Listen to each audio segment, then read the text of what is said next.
And it's writing motherfucking checks. Her ass cannot cash it all, girl. Cannot motherfucking cash it all. Every time that bitch write a check, it bounce. Hey, it's your boy AJ back with another freaking video. And today I'm here with a Baddies South review. I don't know what episode this is. I think it's probably like episode 3 or 4. I don't remember, child. But before we proceed forward, I do want to let y'all know I dropped the What's Tea, Jela. That's my pop culture videos when I talk about all the drama and all the tea that didn't happen the previous week. I dropped one of those yesterday, so y'all need to go watch it if you haven't. Okay, also at the end of this week, y'all know every Friday we're gonna do a mental hospital series story. Let's talk about what's happening today.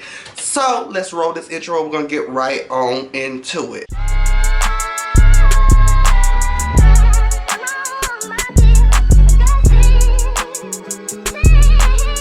So the episode opens up with the, the fight between Rolly and Ann, but it had been, separated, so the girls had been divided or whatever. So they go outside, and the people that's outside, I think, is Rolly out there, Slim, and Rock, but she's in and out. Slim is right there. She's hyping Rolly because, they call each other 10. That's 1 and that's 0. They've been friends from a different show or whatever, so they've known each other longer.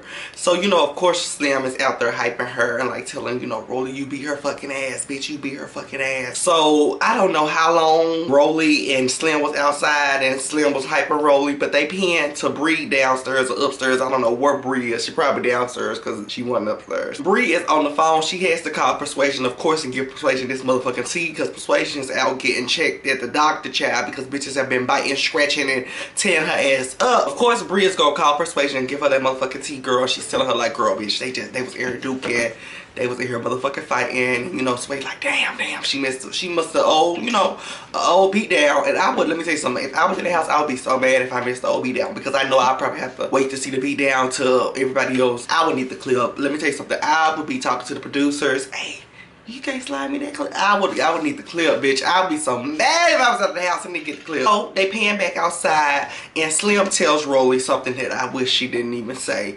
Slim says, Rolly, I do understand where Ann was coming from. Just a tad bit, just a tad bit. And Rolly say, ain't no fucking understanding, bitch. And it was so funny to me because Rolly was so heated. Rolly was eating her ass up in confessionals and eating her ass up on that motherfucking set, bitch. She said, bitch, you my motherfucking friend, bitch. You shouldn't be understanding nothing of that bitch. That bitch should be speaking telekinesis to you. You should not understand anything she's saying at all. So in the midst of a 12-second scene gone wrong, child, it begun with Slim shaking ass on motherfucking Rolly, and now they looking like they finna fight out there. I was like, oh child, what the fuck's going on? I thought these bitches were the best of motherfucking friends, y'all. Y'all was just the best of motherfucking friends. But of course, the situation dies down and cools off or whatever, and Slim is able to talk to Rolly one final time and kind of explain a little bit more now that Rolly has come down from the physical altercation she had with Ann earlier. Slim swings by and says, what I was trying to say is X, Y, and Z, X, Y, and Z. Slim begins to cry, whatever, and, whatever. Slim begins to cry, and Rolly was like, I'm sorry, I didn't even mean it like that, you my bitch, you my bestie, you my sis, you my girl. And I was like, oh, look at them, look at motherfucking them. It was really cute. It was really an adorable moment to see, because Slim was out there like, yeah, bitch, you're my bitch. I got your back, babe. I got your back.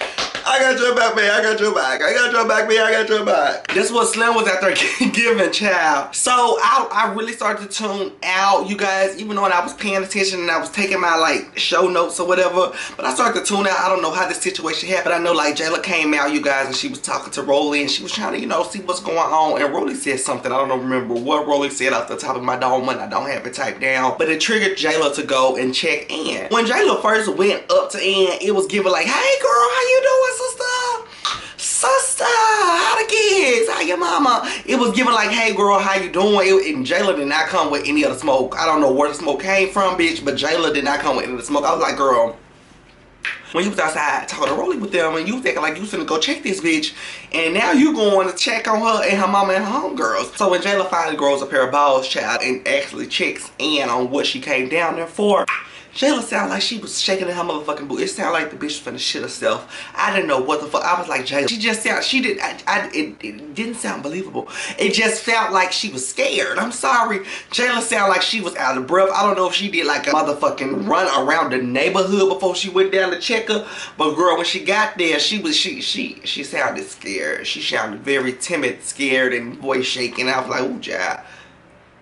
Because Jela was so boring with this argument, I began to tune out, child. I don't know what I started to do. I think I started to look at the top of my goddamn wall, and I started to hear Rock and Jela screaming, having a screaming match with Ann. So I tuned back in, Rock. I get to looking, bitch. I tune back in and I start to listen or whatever. And Ann reads motherfucking Jela down. She said, bitch, the only reason you motherfucking checked me is because you need a storyline. And I think, oh, damn. We like episode 4 and Jela's show ain't had no story. Like every girl ain't got no major storyline, but they done been a little something. And Jela ain't been in nothing, child. I was like, ooh, Jela, girl, she done ate you the fuck up, honey. So Jela starts to say, bitch, I've been on TV before. This is a screaming network. That's the first fact. That's the first fact. Second of all, you were on BGC for all of like 6 episodes because they got you out of the house. I'm sorry, girl, they got you up out of the house, bitch. They got you up out of the house. So I've been on TV before, yeah, for a hot minute, hot second. In the midst of this argument, Ann screams out she's a millionaire and I died for a million seconds. Bitch, I was just hollering. I don't see a millionaire coming to do Baddies South. I don't.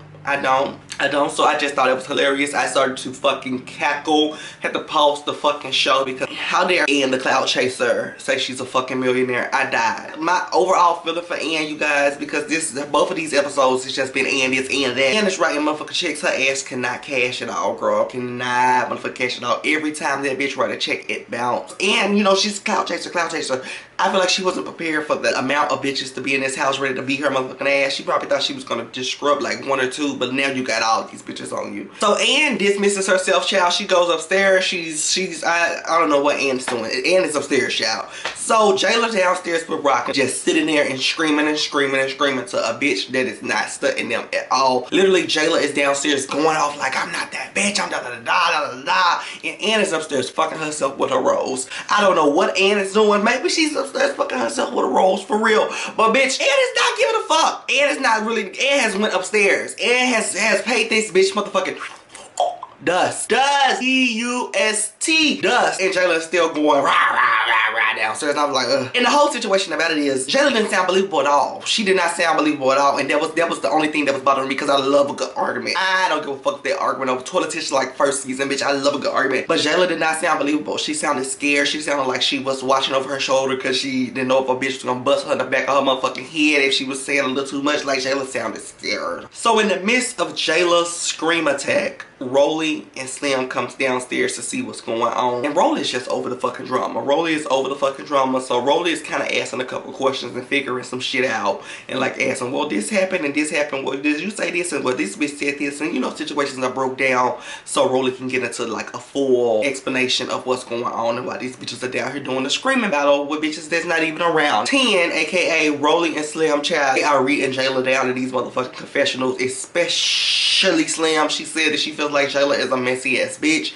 and she's just stirring the motherfucking pot. That ain't really nothing to talk about. Them bitches wasn't. They were boring downstairs. They were entertaining, but they were boring to a certain extent. Anyways, we're gonna move to Nelly coming home. Nelly has took the whole episode off. Nelly took the whole motherfucking episode off, bitch, and we finally just seeing Nelly, and I think this is like 30 minutes into the episode. We got probably like 10 more minutes left. Nelly has a friend or a new bad girl. We'll talk about that in a second, but before we get into that, the producers are running up to Nelly like, hey, look, bitch, have you seen your phone? Like, these bitches have been setting this little ass house on fire. They did a shot around the house. I said, The house was so itty bitty, Charlie. So itty bitty. I was like, ooh.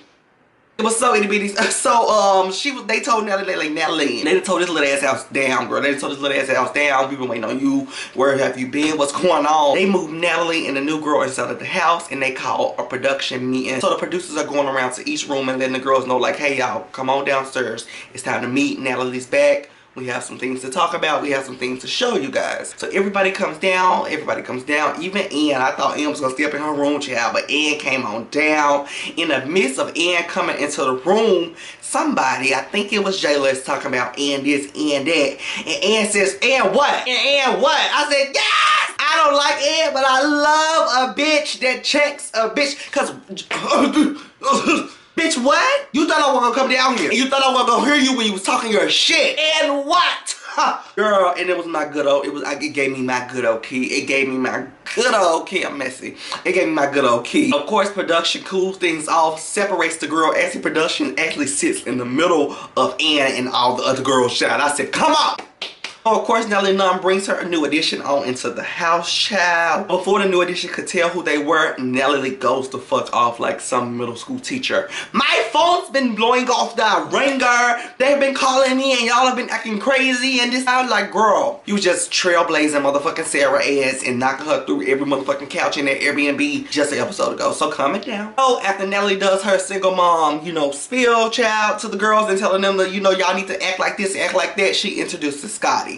So Scotty, you know, she comes in and say, hey, you know, I'm so excited to join you guys. I'm gonna be in here telling you bitches how to get the money and da-da-da-da-da. I gave very Jocelyn Hernandez. And of course, Rock. I don't know what's wrong with Rock. Maybe Rock eats Rock. I don't know what's going on with Rock. Of course, she has something to say to Miss Scotty, child. So she tells Miss Scotty, I don't like how you came in here saying that you know you're gonna run this shit and da-da-da-da. Scotty wasn't even trying to say it like that. Scotty came in basically just said, I heard you hoes been throwing fists. I want to throw ass in motherfucking Benz. I just came here to have a good time, and Rock wants to make a big old moment. I feel like Rock was looking for another fight. Rock already proved herself. We know she can fight. Congratulations to Rock. But now Rock is just looking for airtime. Y'all talk about Jela wants some airtime in the storyline. Now it's giving very much Rock on the storyline and some airtime, child. Anyways, I love y'all so much. Make sure you guys like, comment, subscribe, and share this video. Like I said, the Mental Hospital series story time is dropping this Friday. Tune into my What's Tea Jalen. It dropped yesterday. And if you haven't watched my other Baddies South review, it's a whole playlist, so stick around because I'm pretty sure it's up somewhere right now. Anyways, I love y'all so much. Make sure you guys like, comment, subscribe, and share. Bye.